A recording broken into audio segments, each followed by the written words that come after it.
So to me, the wrong answer is, what's your exit plan, right? Or if they have an exit plan already in mind, right?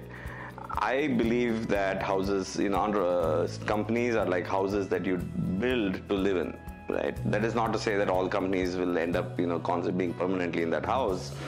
But the goal of the entrepreneur should be to build something that is a lasting institution, right? So for me, if they're already thinking about who else might buy the company if I do this, this, and this, that's a non-starter, right? Clearly, we also think about it when we invest in the company, saying if it does this, this, and this, who might be candidates that might be interested in acquiring the company, because we're investors and we need to think about that. But we don't go into the company saying, let's do this so that XYZ will buy the company out.